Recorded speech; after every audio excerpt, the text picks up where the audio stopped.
Hey guys! It's been a while since my last video. A ton has changed in my life in the last few months, but my green journey has continued. I've been trying all kinds of new products and I feel like I've really gotten into a bit of a groove with it. So I figured there'd be no better way to do a comeback video than with the Going Green tag. I absolutely love these videos personally.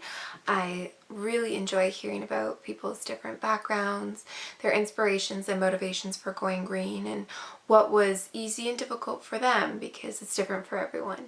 So without further ado, here's my going green story.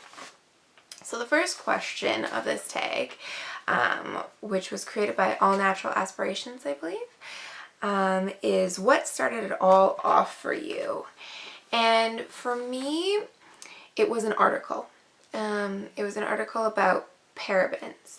Now, I feel like my story is a little bit different than some of the other girls that I've seen, some of the other beauty gurus that I follow, because a lot of them had mentioned that they weren't really makeup junkies before they went green. They didn't have huge makeup collections that they needed to get rid of, but I did. I have been a makeup junkie since day one. I've always loved it. I had everything. I knew everything about everything. And I feel like if you are a beauty junkie like that when it comes to conventional makeup, you turn a blind eye to a lot of the things that you know are bad for you. If it was that waterproof, there was some shit in there that was probably a little questionable, to say the least. So I had really stayed ignorant on purpose for a long time. And then one day, just another cliche paraben article caught my eye and something clicked and I decided to check, just as an experiment to see how many products it was actually in. And I was absolutely appalled. Just appalled. It was in everything. I think I can safely say that parabens, once I started looking for them, were probably in like 70% of the body products and cosmetics that I was checking for it in. And to me, that just seemed insane because, of course, everybody knows that parabens are sketchy at best. But the fact that they were in everything kind of took me back a little bit. And then, I started to look for SLS, sodium lauryl sulfate, which I feel is the other sort of poster child for ingredients to avoid. When I started to actually pay attention, I realized that I didn't really like that these companies were including ingredients that are widely known to be irritating, to be dangerous. And so it really made me rethink how I viewed them. And I decided then and there that I didn't want to be part of that.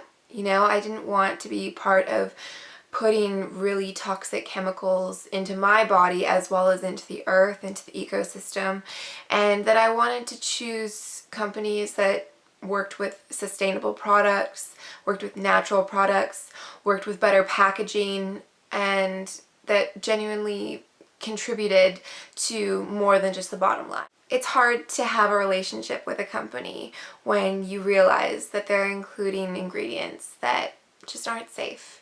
And so for me, that kind of killed it, and I started the slow transition towards more green beauty products. The second question is, what was the first thing to go? So like I mentioned, the first ingredients to go were parabens and sodium lauryl sulfate.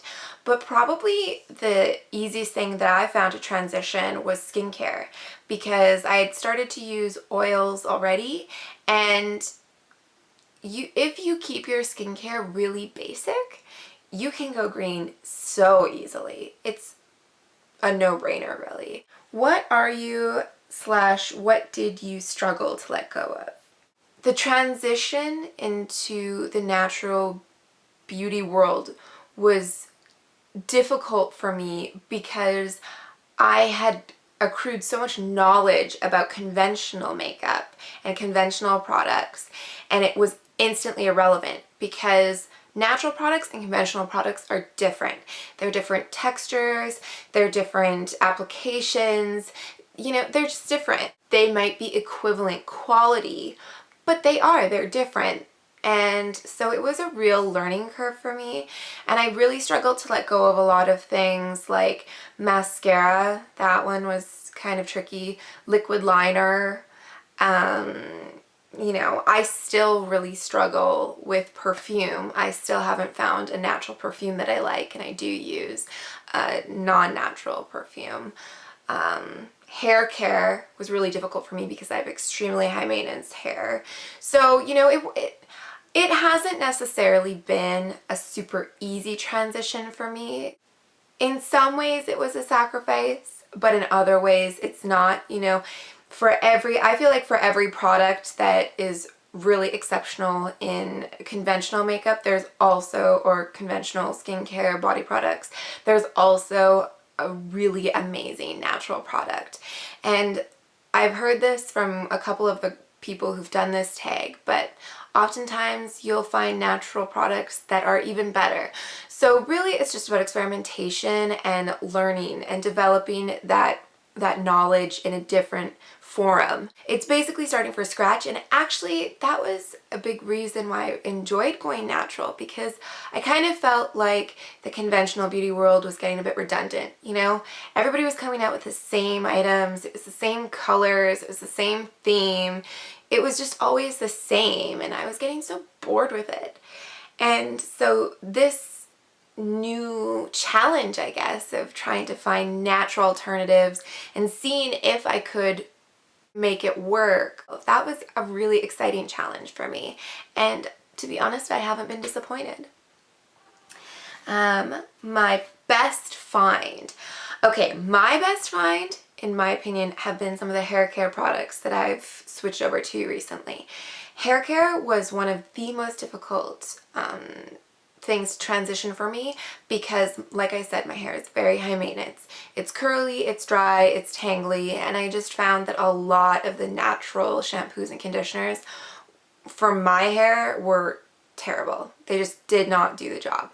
But I found this amazing company on Etsy called Sudsatorium, and they're actually a Canadian company. I believe they're based out of Aurora, and they do really, really great shampoos and conditioners. They smell amazing. They're really, really great for conditioning. They are natural ingredients. They're socially conscious. They're just an awesome, all-around great company. Every product that I've tried from there, I love. I've even got my boyfriend hooked on a couple of their products. So yeah, that was awesome. And also Aubrey Organics makes a killer hair gel. Kind of smells a little herbally, which I'm not a big fan of, but it works. So the hair care products, those have been my best finds. The worst thing about going green. For me, I think that the best and worst thing about going green is the accessibility. You automatically are part of a niche once you start going green. Like for my standards, if I go into the drugstore, I can find maybe 2 things that I'll actually use. You can't rely on other people to be prepared. You can't rely on the drugstore to have what you need. You need to kind of plan ahead. So in that sense, it's a kind of annoying because, you know, it would be nice if it was more accessible. But at the same time, I find that because of that, I have to be more intentional about my purchases, and so it's saved me a ton of money. Anybody who says that going green is more expensive is lying, because you can do it for way cheaper, and because it's not accessible, like I said, because you have to order it 9 times out of 10, you know, you save some money because you think about your purchase first. And finally, what was hardest to transition or find adequate green replacement of? Like I said, I struggled with hair care, I've struggled with perfume. I really want to work on that because fragrance is probably one of the worst culprits.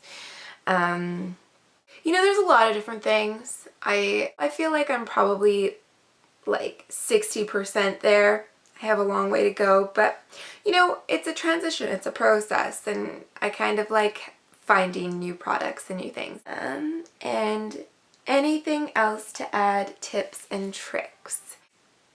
Take your time. Take your time. You're making a lifestyle change. This isn't something that is instant. You are so used to doing things one way. Switching it around takes time, and it doesn't have to be all or nothing. It can be if that's what works for you, but you know, I found that approach to be quite expensive, quite impractical, and when you don't know what you need or what you're looking for, what works for you, then you know, you often end up wasting time, money, and energy on products that don't work for you. So take your time, do your research, decide what your standards are. I feel like it's a very personal experience, you know? Not everybody feels the exact same about different things. Like, for example, I am okay with dyes in my cosmetics because for me the ultimate goal was about trying to replicate what I was able to do with conventional cosmetics, but in a much safer way. So for me, if that means that the rest of the ingredients are really amazing and it contains dyes, that's a small compromise to me. But for other people, dyes are a complete no-no. Even if you only incorporate a few things at a time, it's great. It's a good feeling. It's good to know what's in the products that you're using. And also to be surprised by the great quality that you can find in those products.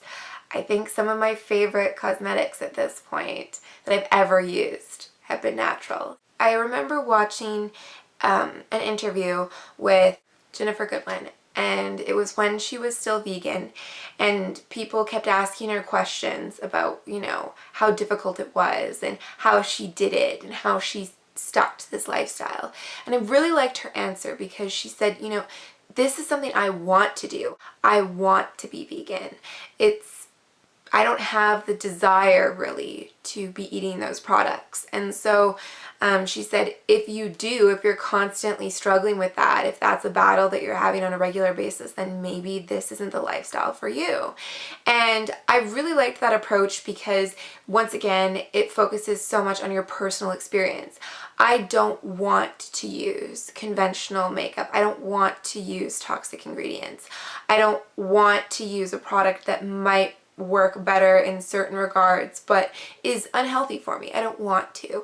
And so I really enjoy seeking out natural alternatives, natural options, natural brands. That's something that I'm really passionate about. And I think that you should really feed your passion. You know, go with that. I feel like it's important to look for things that you can improve upon and that are in line with how you feel. And by using natural cosmetics and body products, it makes me feel better. So I hope that that's been informative and helpful for you. I would love to answer any questions. I love the YouTube community in the green world. I just feel like it is an awesome tool. So that's why I make these videos, because I really want to reach out to people and connect with people who have the same passion for green beauty that I do. So until next time, I'll see you later. Bye.